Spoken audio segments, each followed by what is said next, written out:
Production and distribution of City Club forums on IdeaStream Public Media are made possible by PNC and the United Black Fund of Greater Cleveland, Incorporated.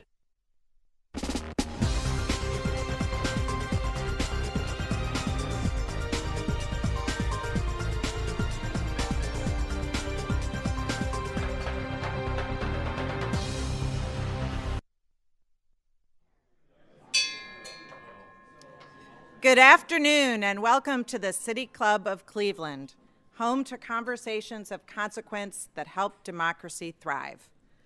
I'm Robyn Smyers, a partner at the law firm Thompson Hine, as well as a City Club board member and immediate past president. I am so pleased today to introduce our forum, which is the LoSiC Law Enforcement Forum, as well as the final forum of 2021 in our Criminal Justice series in partnership with the Shar and Chuck Fowler Family Foundation. You may have heard Cuyahoga County is poised to build a new Justice Center. Overhauling or replacing the Justice Center is expected to be one of the largest expenditures in the county's history. Yet this is a construction project that is much more than a new building.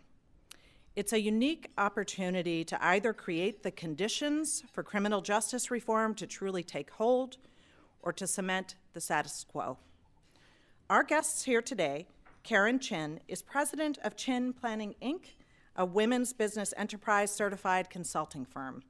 She has over 35 years of experience in government and public sector consulting and has served as a member of the Federal Advisory Committee on Juvenile Justice and the International Association of Chiefs of Police, to name just a few of her roles. But most important to the conversation here today, Karen was part of the group of national consultants who assisted Cuyahoga County leadership in evaluating reforms needed. It was an assessment of Cuyahoga County's entire criminal justice system and the factors that have an impact on things like jail population and the rate of court filings. What did Karen's findings say? And how can they help inform the construction of this new Justice Center? Moderating the conversation today is Rachel Dissel, accountability mentor for the Cleveland Documenters and a contributing writer for the Marshall Project. And just this week, the Marshall Project announced that they're launching a new criminal justice news operation in Cleveland. Rachel was also a reporter at the Plain Dealer from 2002 until 2020. Guests, members, and friends of the City Club of Cleveland, please join me in welcoming Karen Chinn and Rachel Dissel.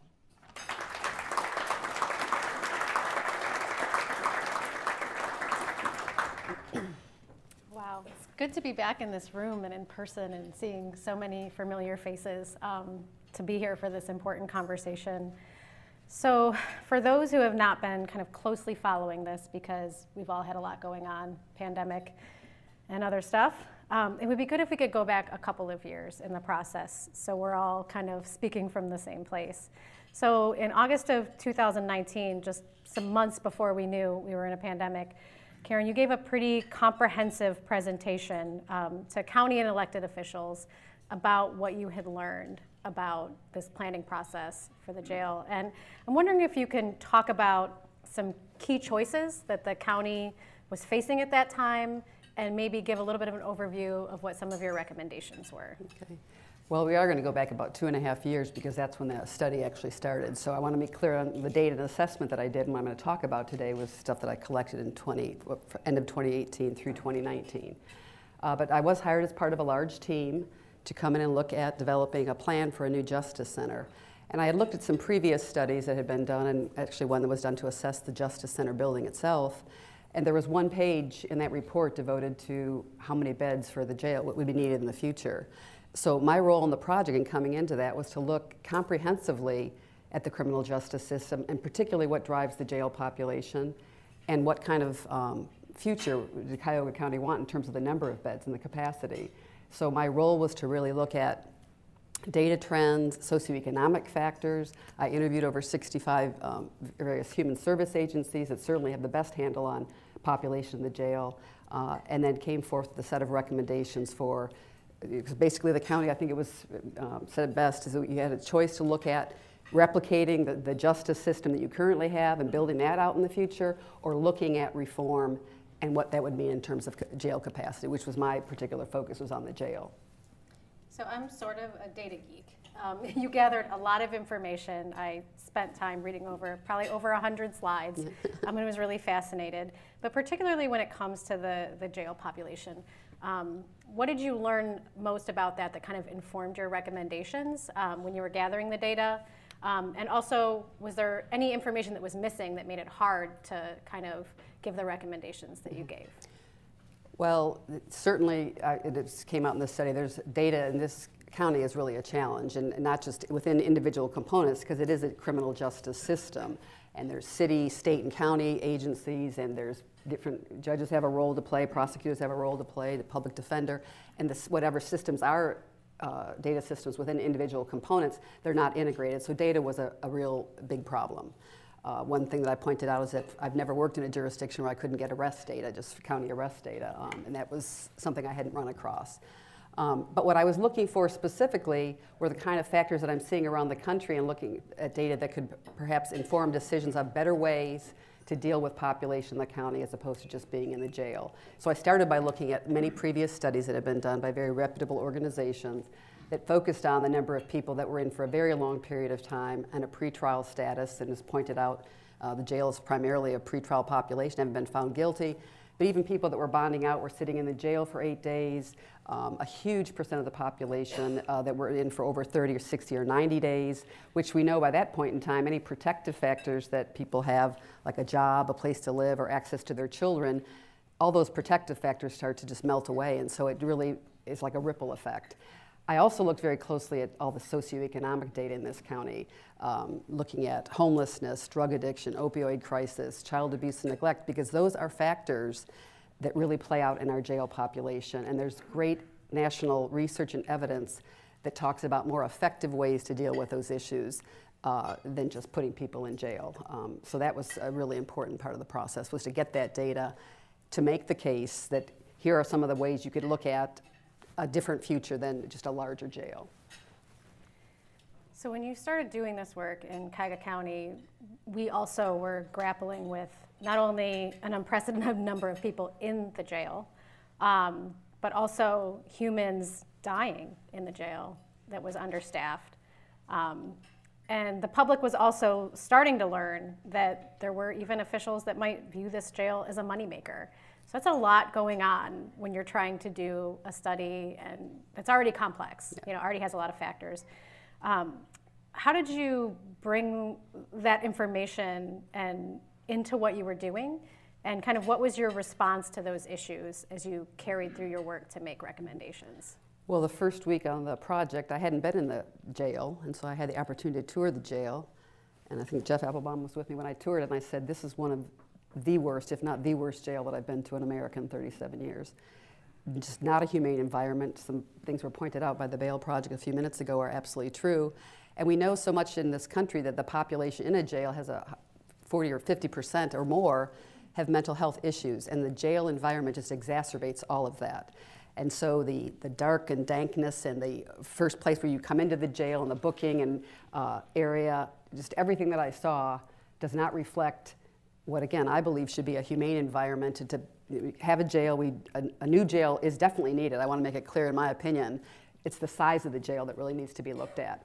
Because when you do have to incarcerate people for very serious offenses, they still need to be in a good, humane environment. It makes this safer for other defendants in the jail. It makes it safer for staff, and there probably could be better outcomes, certainly when you talk about a mental health and substance abuse population, which drives every jail across the country.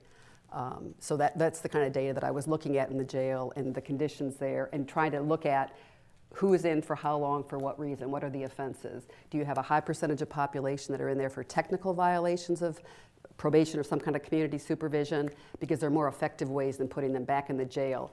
Not a new offense, but a dirty urine, or they didn't appear where they were supposed to appear, or didn't make an appointment, and that's not an effective use of the jail for trying to change that behavior. So it was a combination of a horrible environment and, in my assessment, in which I presented, many more cost-effective and human effective ways of dealing with that population.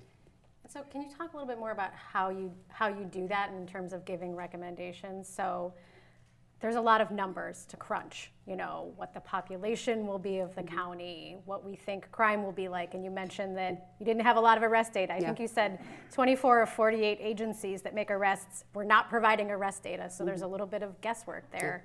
But how do you take those numbers and what we think might happen and then really combine that with some of these human elements about what we might want to see for humans in our community that is not being in an overcrowded jail, even if it's a new jail? How do you take that and turn that into recommendations that you gave to the kind of decision makers in the county? Well, I always look at crime and arrest data, and everyone thinks that's what drives the jail population. But in fact, I've seen places where the crime rate's gone up and the jail population's gone down, and vice versa. So what I hone in on, certainly collect crime and arrest data, and what I did find is that population in Cuyahoga County is down. The number of court filings are down substantially. Crime rate, which is the 7 index crimes per 1,000 population, that was down. Every indicator what people might think would drive a jail population was actually on the decline in Cuyahoga County. The only thing that was up was the average daily population in the jail. So then it was really important to look at, and I presented, again, the socioeconomic factors and drivers that are really driving the jail population, that 60% of the population in jail has some serious mental health issues. That a lot of people in jail are there simply, and there's a crisis in our country, because they can't afford to bond out. For very low level of bonds that were set, even $1,000 or $2,000, you'd have to post $100. There's people in jail for 1 month, 2 months, or 3 months because they can't come up with that small amount of money, which is a great thing that the Bail Project does around the country.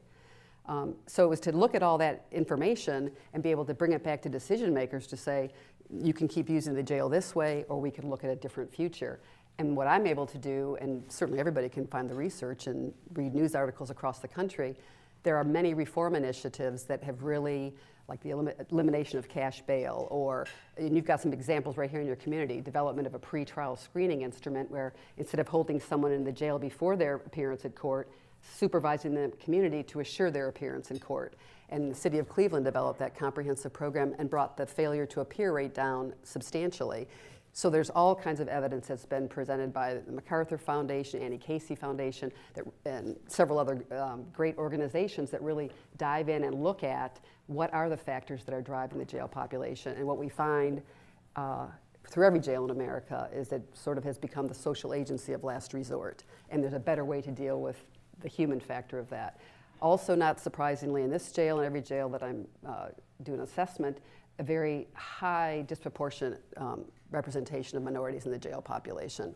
And that's something that certainly pointed out as part of the study. So there's ways that we can do things differently in the future that would result in a smaller jail. And I do want to say again that even if it's a 2-bed jail, I believe that what I've seen, you need a new jail in this county.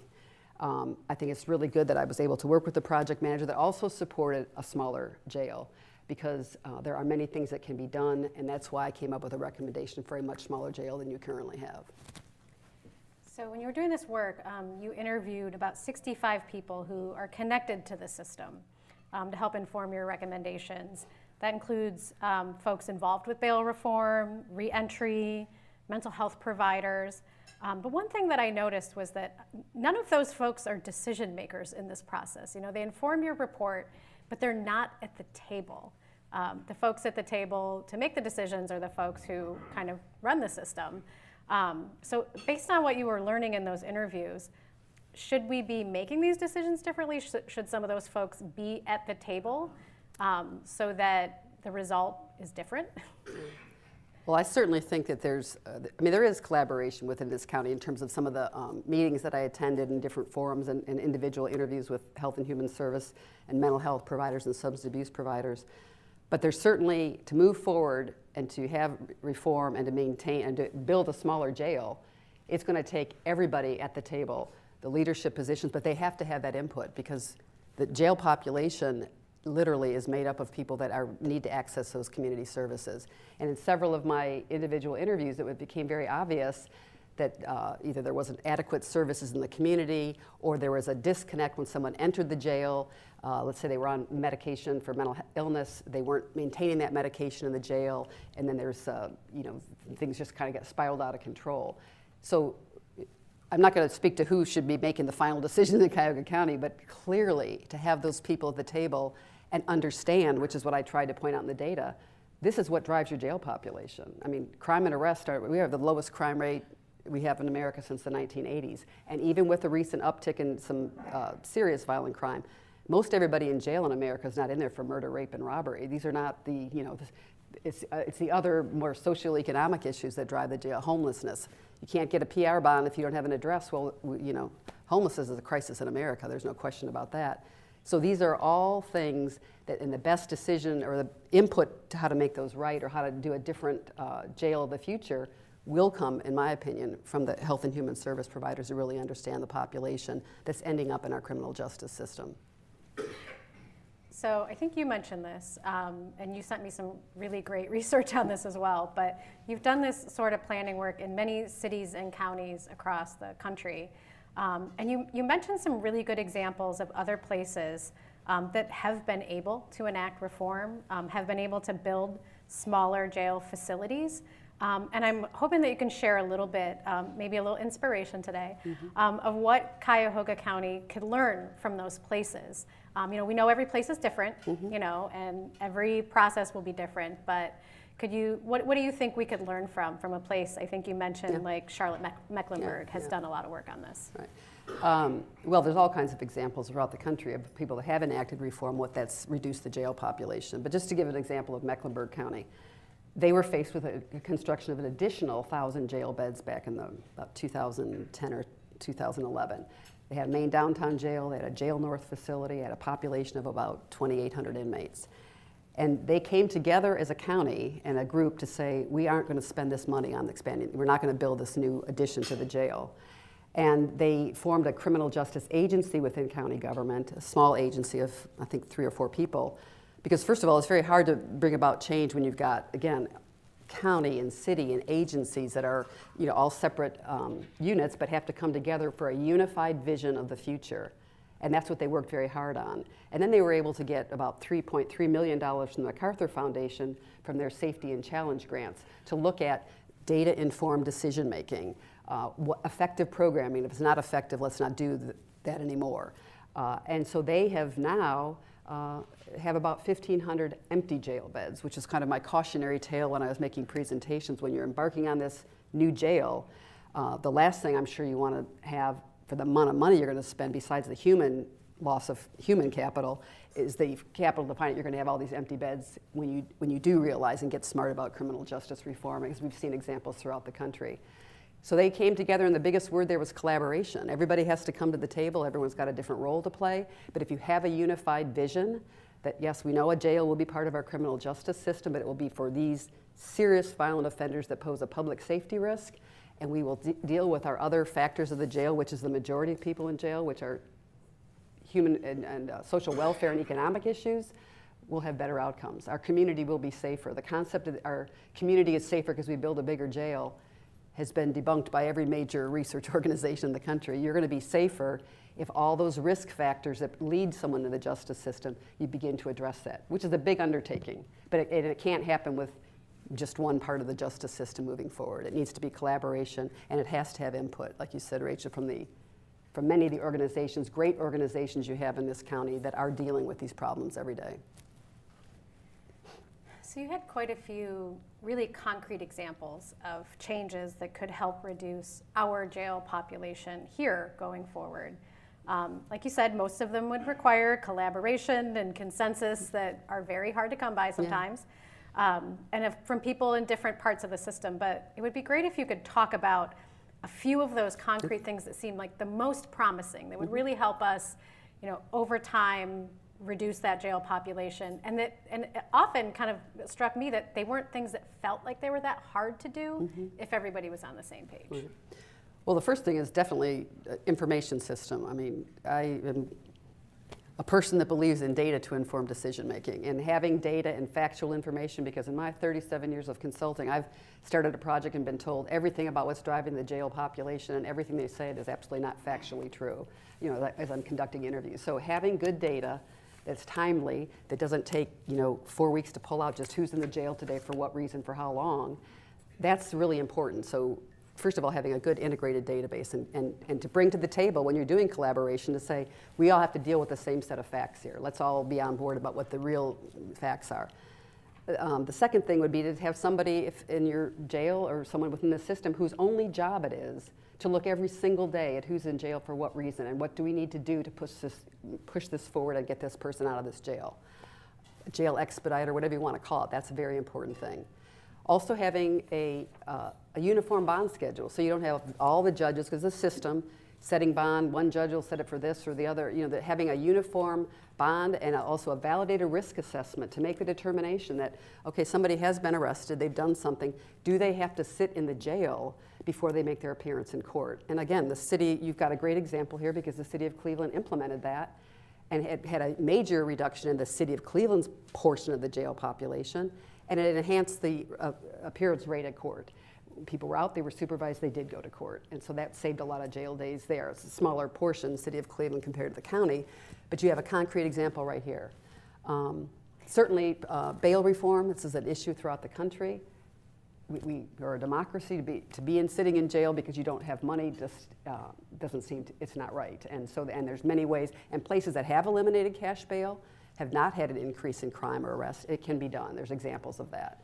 So those are just a few. Another big one, mental health diversion. We talked about having a centralized booking where when people are coming to the jail, immediately, not a month later when you find out someone's in the jail that's pregnant and needs some particular services, or somebody's has mental illness issues, to have that screening going on the minute somebody comes into the jail. And if you can tie them back to a community agency, or you can supervise them at community to appear in court, to having that central booking function, which the county is moving forward on a temporary basis until the new jail is built. So that's a good thing. And also what the county's moving forward on is a mental health diversion center, because mental health, the crisis of mental health in our country, is so prevalent in the criminal justice system that it's really important that people with mental illness are diverted. A facility has recently opened.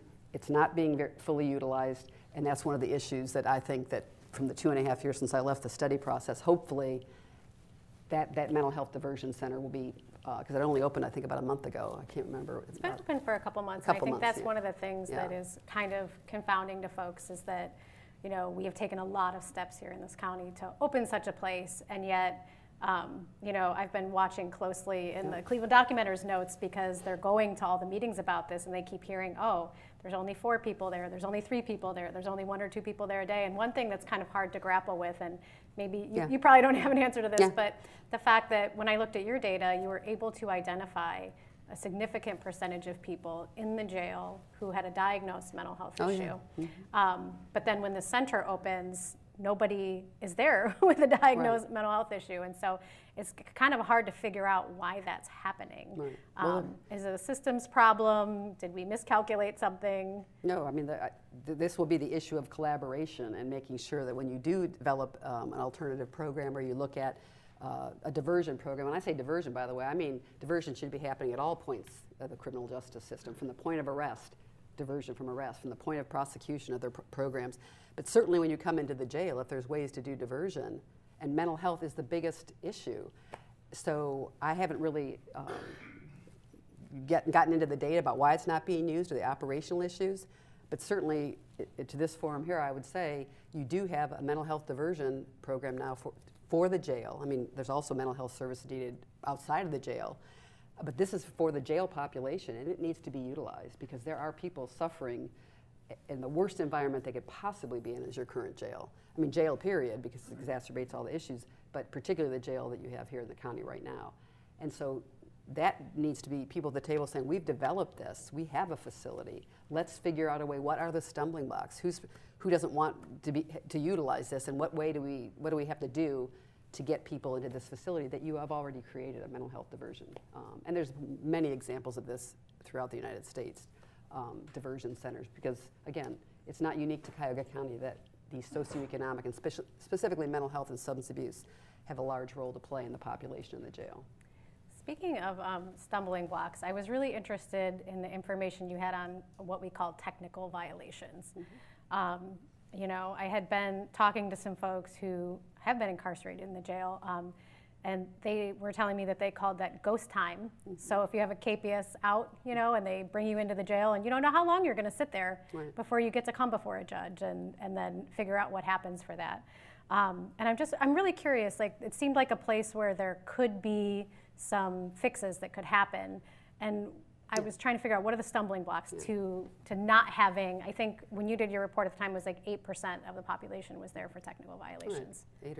8 or 10% varies. But I always look at that as one of my key components in the jail to say, I want to know who's in there for technical violation of probation or parole, because that means they haven't committed a new offense, but they've had some non-compliant behavior. But having them come back to the jail and sit in the jail, and that's even 10, but that's 200 beds of someone that, you know, it's better to have supervision in the community, you know, graduated sanctions to say that, you know, we can't just, and I'm sure from a judicial standpoint, you can't have someone just, you know, say, I'm not going to comply with what I'm supposed to do. But there are more effective ways to deal with that, and putting people back in the jail when they have not committed a new offense, or the process. I also look very closely at who's in jail just on a warrant, meaning they didn't appear in court. Failure to appear is an automatic bench warrant, and if you're driving around and you can through automation see that there's a bench warrant, they'll be booked into the jail.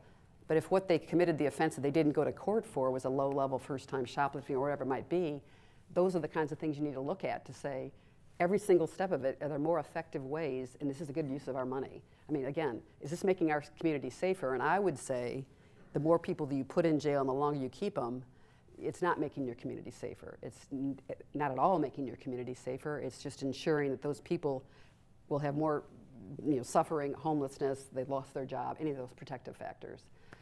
So you can have supervision or other ways to deal with non-compliant behavior as opposed to and I've worked in jurisdictions where as much as 25% of the population in the jail is in the jail for non-compliant, you know, technical violation of community supervision, parole, probation, whatever it is. And I always drill in on that to say, okay, especially here, you have a choice. You can build a jail for the future because you do need a new jail, and it could be this big or it could be this big. And these are the things that I try to drill on and inform this jurisdiction. And I don't think that it would be easy to make the change, but there's plenty of examples throughout this country where people have decided to do that at a greatly improved, you know, less cost to the county, but also less collateral damage to human beings because they're, you know, get them back. And one thing you mentioned, Rachel, which is the whole issue of, is it a moneymaker? A jail is not a moneymaker, and it shouldn't be. And I am not a fan of privatization. I never have been, because if you think about, you know, if we have decided as a society that we will incarcerate some people, whether a jail or a prison, I don't believe it should be turned over for profit. And there is no profit, because again, what we're dealing with and the right kind of services with good, well-trained staff and the mental health service, it costs money. So I don't see anything of that being a moneymaker. So we're here now having this conversation because timing is important. There's a lot of decisions kind of on the horizon and kind of quickly. You know, in a story for Cleveland.com in September, Courtney Astolfi, a reporter there, wrote about how officials are kind of still haggling over the size of the jail, kind of back and forth. Some folks are advocating for fewer than 1,600 beds in this jail, others for 2,000 or more, or extra space just in case we need it. There seems to be some anxiety that we might need this in the future. I feel like both of those options are really bigger, you know, and not smaller than what some of the numbers that you showed we could achieve. And just to kind of give everybody the numbers if you don't have them, in a ballpark way, for each 25 beds that we add to this number, you know, the cost is, let's see here, $6 million in construction costs, $1.1 million a year in operating costs. So we've talked a lot about human factors, but also just a lot of money, a lot of taxpayer money going into this. So with all of that said, you know, that debate that's kind of going on, why do you think that officials here in Cuyahoga County haven't really jumped at the chance to just lean into building a smaller jail? Especially given this demonstrated like taxpayer cost, human cost, particularly to our Black community, which is going to bear the highest cost of having a bigger jail?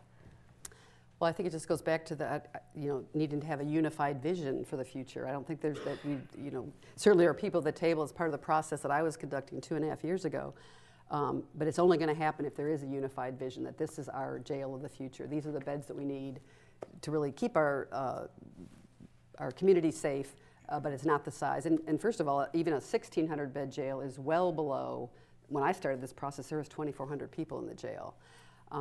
And so to try to even achieve that, could it be lower? But the problem with right now, and I think why there's been hesitancy, is that many of the things that need to happen here haven't happened yet. And so some people are basically saying, well, we better just be careful and be safe. But the story there is that very rarely do I see, unless it's areas like Mecklenburg County where they're going to shut down a whole jail. If a jail is built and it's bigger and it's got 2,400 beds, it's likely that people will take the foot off the gas pedal to say, well, let's just keep doing what we're doing because you're kind of out of sight, out of mind.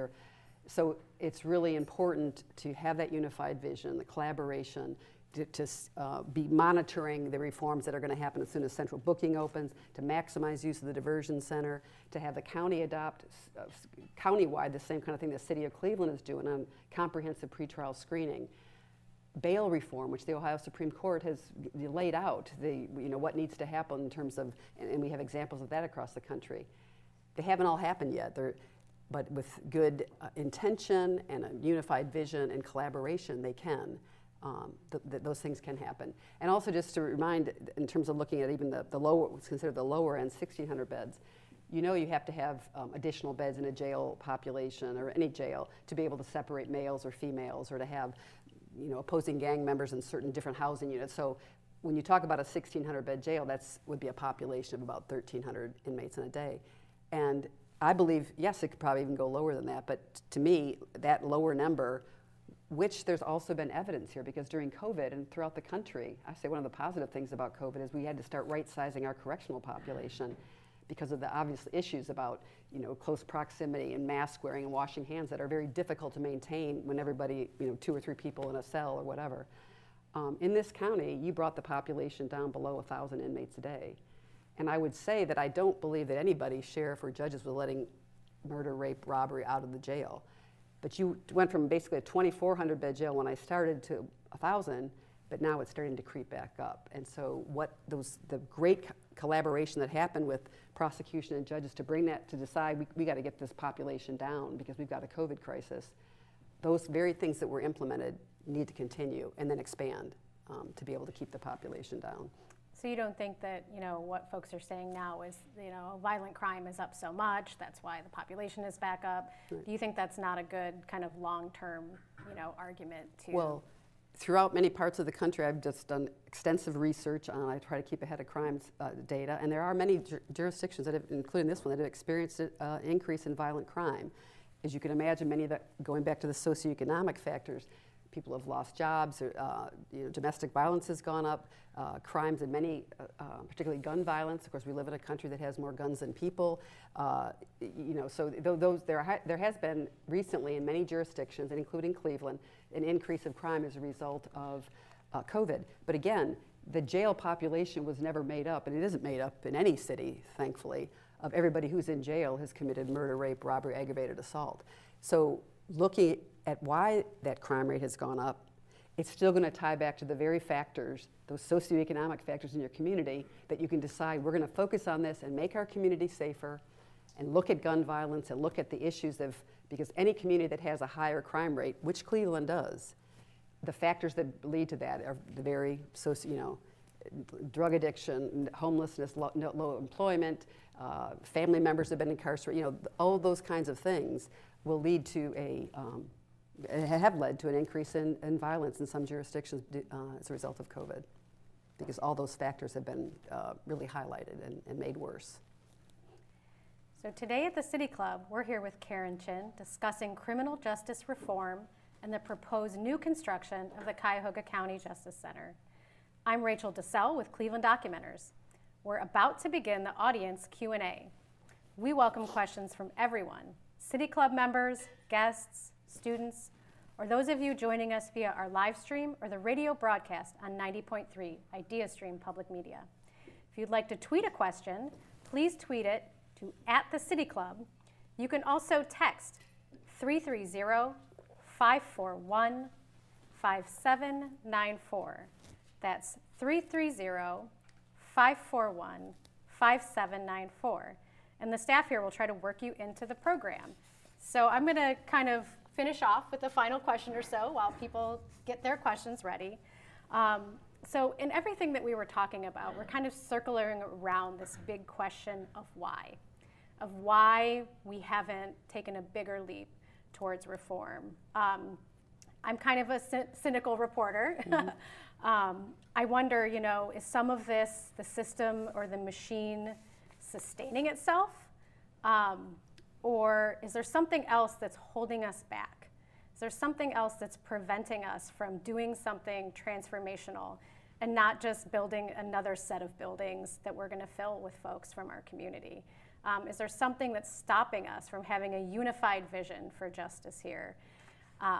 If you have some idea about what that might be, please tell us. But I guess my other question is it too late to change? No, I don't think it's too late to change at all. I mean, I think that I've seen that it can happen, and so I do not believe that it's too late.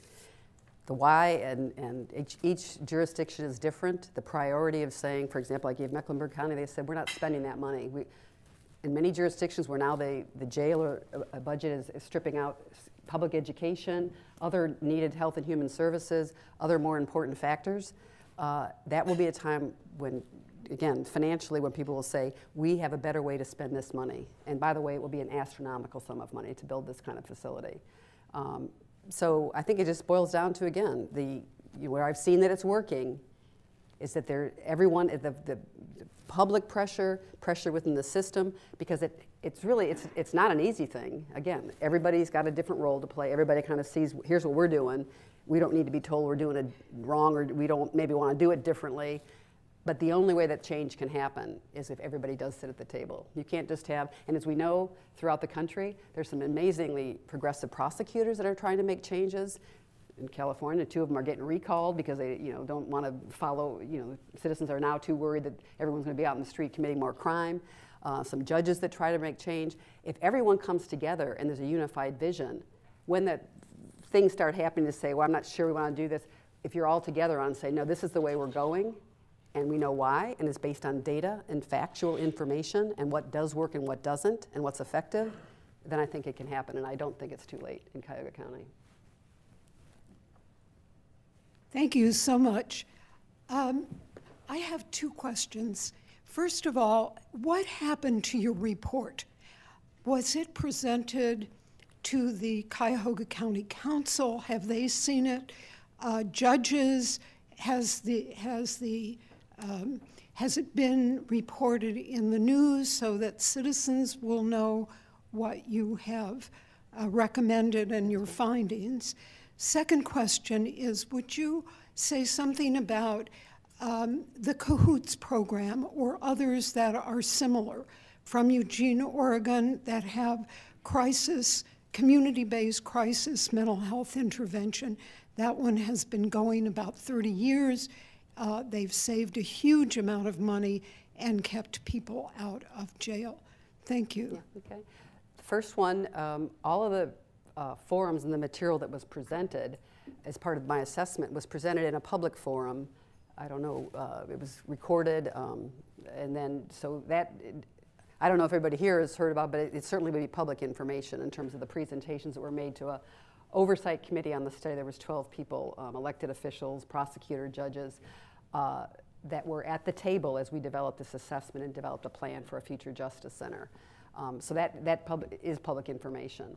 The second point that you bring up is that there's a lot of really good programs around the country that, again, not just jail diversion, but from the point on the street, crisis intervention with law enforcement, because they're the first ones that really come in contact when someone's having a mental health crisis or a psychotic episode or whatever. And instead of criminalizing that, but to call the right people that are mental health professionals to the scene to make a better decision than we're just taking this person to jail because they're walking around talking crazy, it looks scary, we'll take them to the jail. There's a lot of programs that have been developed like that throughout the country, and they are excellent programs. The one you mentioned, but there's also many others. And so training the first responders, law enforcement, and not just training them, but having a separate group of people that understand and can assess the mental health issues particularly, and call those people in when needed is something that we have to do, because again, diversion at every point of the criminal justice system where it's appropriate. By the way, I have a copy of that report. I learned so much from it, and I think just because of during the pandemic, it didn't get as many eyeballs on it, as much attention as it needed, so I will be happy to share it out from my Twitter account for those that want to read it, and the City Club will also share it out in a way so that more people can see what was in the original report. Thank you for being here. In 2018, Rachel wrote an excellent article on the inhumane conditions at the Cuyahoga County Juvenile Detention Center. I appreciated Kareem's remarks. These are humans in these buildings, and it seems that people don't think they are. So my question to you is, how can we include treating inmates or defendants as humans as a part of the campaign for this new Justice Center? Well, one thing that I said when I did one of my first presentations, I said, could I just ask this question? Could I ask everyone in the audience, please raise your hand if you know someone, your own child, your neighbor's child, your nephew, your sister, whatever, that has not had some issue or ever been in jail, to bring it down to a scale that these aren't other people. These are our neighbors, these are our children, certainly disproportionate from minority communities, and which has had a major impact on family issues and other, it just ripples off from there. But I don't know how we can make people think. I would say that probably in every aspect, even in the justice system, somebody, judges, prosecute, they probably also have had a neighbor or a nephew, a kid, someone they know that's been involved and has been in the jail. So, I mean, I know in my family there's been some issues and so we have to realize and recognize that these are human beings that need, especially in the jail because they haven't been found guilty of anything yet, that need to be treated humanely. And there will be better outcomes for that, and our society will be safer for that, to find out what the issues are and then to get the treatment that's really needed. Thank you.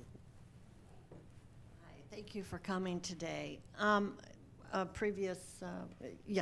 Leading in kind of to her remarks, I was wondering if you could cite one of the very best examples of a jail around the country somewhere that has what you would deem a most excellent program, and if so, I always think imitation can work pretty well. So where could some of our city leaders that are going to be involved in this visit, or have they?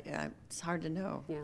Well, that's interesting. We had a whole tour schedule outlined as part of the process for this, and then COVID happened. So one place that we were going to be taking people to take a look at was, we did some virtual meetings. Just as an example was Harris County, Texas, where they have a very comprehensive booking, a pretrial a booking center, where the whole point is to get people in and out of there as quickly as possible. Don't dress them out if they can bond out, if they bail, whatever, tie them to a community program. So that was one that we were going to look at. We were also, I think, Jeff, what was the other place? Miami, I think we were going to go down Texas, and I'm trying to remember the other one that we kind of identified that were most similar. What was the other one? There's a second county in Texas. Oh, Cover tours that we're now doing, by the way. So. okay. Mecklenburg County, I say, would be another one. I mean, again, they've had help from the MacArthur Foundation, and the MacArthur Foundation will not go into a jurisdiction that doesn't have that unified vision, where they see there's really a need for change. But they completely turned that around in terms of, again, that they've now looking at 1,500 empty jail beds. Their jail, the main jail, is not exactly the environment that I would say is excellent. The kind of jail, there's one that I planned recently in Lancaster County, which is in Nebraska, Lincoln, Nebraska. It has basically a mental health ward because we know that now jails really are the largest, many mental health population in them. So to develop some specialized housing for women. So there are some examples from across the country, but it's not as if, certainly you read a place like Rikers Island, which New York has had major criminal justice reform, but they also have an absolutely horrible jail that they're trying to downsize and move out into the communities. So there are still a lot of jails, maybe not as bad as one I've seen here, that do also need to get on board with what we've learned is effective, and also we've learned also from international community what's a more humane way of dealing with people when they're incarcerated. Just to go back to what I was asking you before the program, you said you learned from the international communities? What specifically, and also in terms of our jail, do you think we have to make special provisions for immigrants, non-English speakers? Oh, absolutely. I mean, that's one of the stumbling blocks. If you don't have interpreters, or you send out notice to appear for court or text it out and someone doesn't speak English, so the whole issue of making sure you're getting information out to people and having interpreters or providing information for a court appearance that's in that language. What I'm talking about more just my own personal research. For example, there's a Halden prison in Norway. Norway has the lowest recidivism rate in the world. That when they do have to incarcerate someone, they basically live in apartments, they farm, they garden, they make their own food, they learn a job skill, and they are not coming back. So we don't have, for example, in California, where within 2 years of release of the California prisons, 70% are back in the prison because they're still homeless, they're still drug addicted, there are other issues. So the human way of dealing with that, dealing with mental health in a much more humanistic way, and I find that many of the Scandinavian countries, I believe, are doing a much better job of that. And that also, I believe, has to do with some of their opinion just about social welfare. You know, healthcare is a right; it's not a privilege. Education is, you know, they're already that sort of thinking to say we are all a community and we all will be safer and better together. And so, even if someone is involved in the law enforcement or the criminal justice system, it's a more humane way of dealing with them. And they get people then out. It's not the repeat cycle that we have. And so many of your people in jail, and I always try to do a study on this. What percent, how many bodies actually account for admissions? And what you will find is that there's a certain number of bodies that are accounting for the majority, you know, because it's a revolving door. Nothing's being fixed, nothing's being taken care of. So in places where they are trying to deal with that and get people out of the justice system, it's much more effective. Thank you for appearing. I have basically 2 questions. First deals with who is going to run the computer system. Everyone in here will admit that the county executive and the county council have done, well, I shall not say the word, but a certain type of job. First, being a small government person, would you favor this being run and administered by the court system, the county court system? Second, have you looked at including City of Cleveland in the various municipal courts to set up a local agency to get everybody in there and have the courts run by maybe 5 county judges, 3 city judges, and maybe half a dozen judges from various municipal courts on a district area? Yeah. Thank you. I'm not sure I can give an answer on who should run it, but I can say this: when it's developed, everybody has to be at the table to talk about what information is needed, who has access to it. One of the systems that I found that was most effective is the prosecutor's office here does have a really good, I believe, data system, the data dashboard, which I was able to access some data I didn't find out about till later in the study, that everybody's keeping a little bit of their own data, and one of the biggest issues is that the data needs to be timely, comprehensive, and integrated. And so developing those systems and what reports a judge would need, what reports the prosecutor needs, public defender, all aspects of pretrial services. The city and the county have to come together to talk about that, to develop a comprehensive criminal justice information system. There's no question about that. Who should run it? In the example of Mecklenburg County, when they developed their criminal justice agency, which is separate from the court, from the prosecutor, public defender, that management information system and the reports, which you can go online and find amazing reports, timely reports. I was able to find out immediately yesterday what's their current population just going online. That is a separate agency they formed to be the main coordination agency for criminal justice reform. How do you include the suburban courts, which are 30 suburban courts in this? If you're going to do countywide, shouldn't everybody be under here? Yes.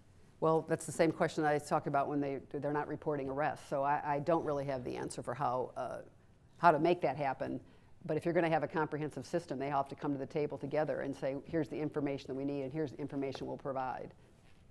You're making me jealous with all this talk about data. I think there's a lot of us that have hope that in this next year we'll make a major leap forward so that some of that information can be made available. Do you think that an agency like the one that you talked about needs to be a little bit independent? Yeah.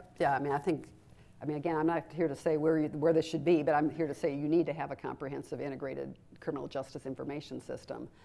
But there's a benefit of saying instilling trust in, if it's a new organization or a sub-part of another agency, that is the leader of that, but everybody has to contribute to it. Everybody has to say, I will provide the data, what data is needed, what do I need to know on a timely basis, what are issues of confidentiality, all those things have to be ironed out.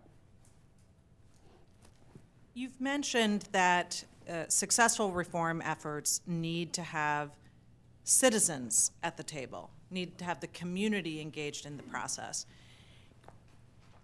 What can we regular folks do to make this successful in Cuyahoga County? I think there's a great deal of interest, but maybe it hasn't all been activated. What have you seen work well in other communities? Basically, there's been involvement of the agencies and the citizens that know what's really going on in the jail, factual information, that everybody in jail has not, again, committed murder, rape, or robbery. So to have substance abuse organizations that deal with clients that intersect with the criminal justice system. And you did have a really good thing, I don't know if it's still going on, but a couple of years ago, an intercept mapping process where people from the community come together and look at the touch points within a criminal justice system, from the point of community organizations, health and human service providers, and to really document that, what overlap there is among those agencies within the criminal justice system, and then to begin to have forums like this to say, I mean, everybody in this room, I assume, is a taxpayer in Cuyahoga County, and you'll all be faced with saying, can we do something different at not only the financial savings, but also human savings. And so I believe that reporting special stories, we know from last summer with many of the protests throughout the country that it takes to finally put this issue front and forward, to say there has to be reform. This is not the way that we should be moving into the future in terms of fairness in the justice system, understanding what's driving the system, and especially in a county that's faced directly with building a new jail. So I mean, I think it's public awareness is the main thing, and getting the voices from people that really understand what's going on.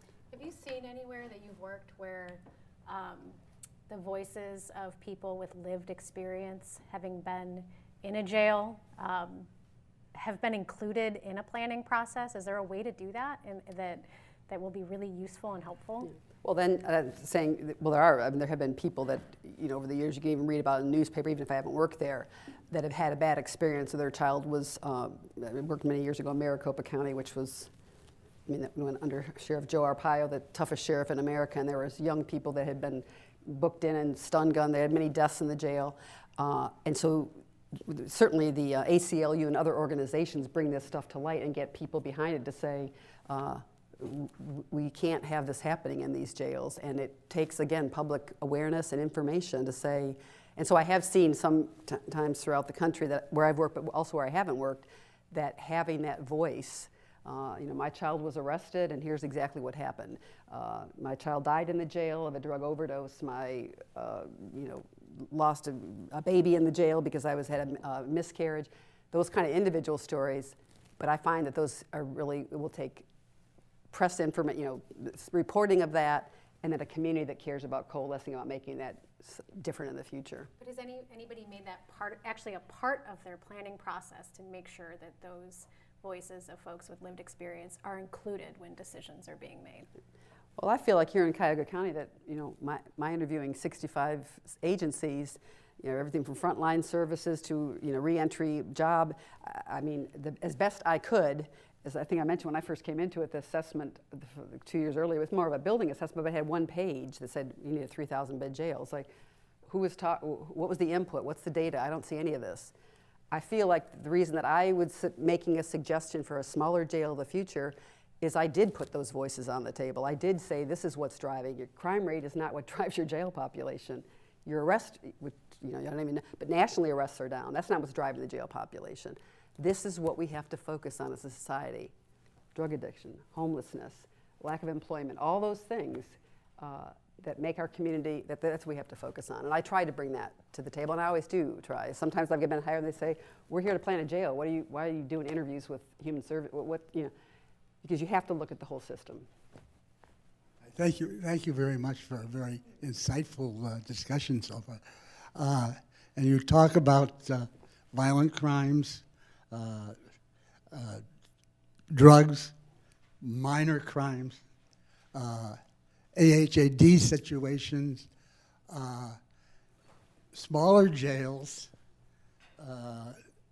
mental health facilities, which all sound very good.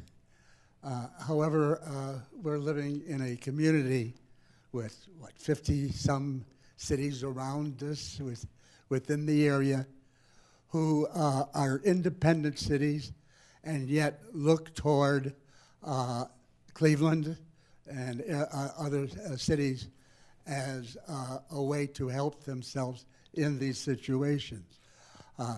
Smaller jails, more health facilities, more jails. What do you recommend for these independent cities, and how would they handle their situations compared to the city of Cleveland? Well, over the years of my consulting, I remember back doing a project in Dallas County, Texas, where the county basically said, all right, all these cities in the county, you don't just get to book somebody into the jail. If it's going to be, this is going to be the criteria, and if you don't meet this criteria, you go ahead and develop your own jail. Because if you can just, and we had this, it was actually more in the juvenile justice called Reclaim Ohio, where you said, if you just want to take all your juvenile offenders and just dump them into a juvenile correctional facility, we're not taking them. This is who we're taking, and if they've committed murder or something, we'll house them and the state will pay. But everything else that you don't want to deal with internally, we're not going to take. And so I see that kind of movement towards, okay, you want to do your own booking center because we're not just because someone gave you a hard time in the squad car or whatever. That doesn't mean they're going to get booked into the jail, because this is our criteria and this is who we're going to accept. And so for some of the jurisdictions like that, that's the way that I see that change happens. Again, unified vision, collaboration.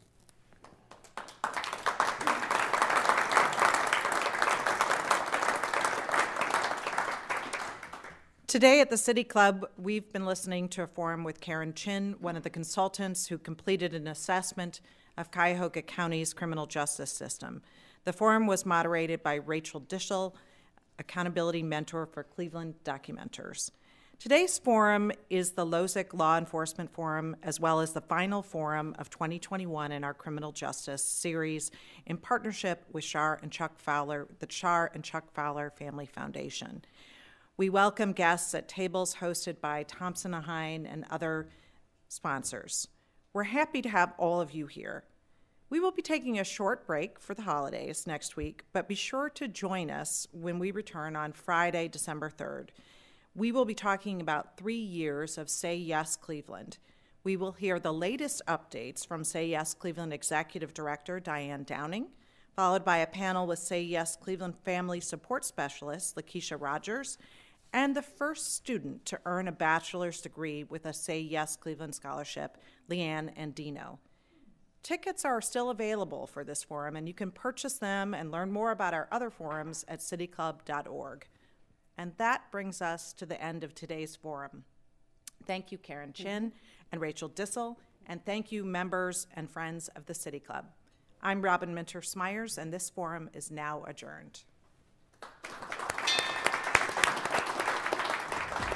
For information on upcoming speakers or for podcasts of the City Club, go to cityclub.org.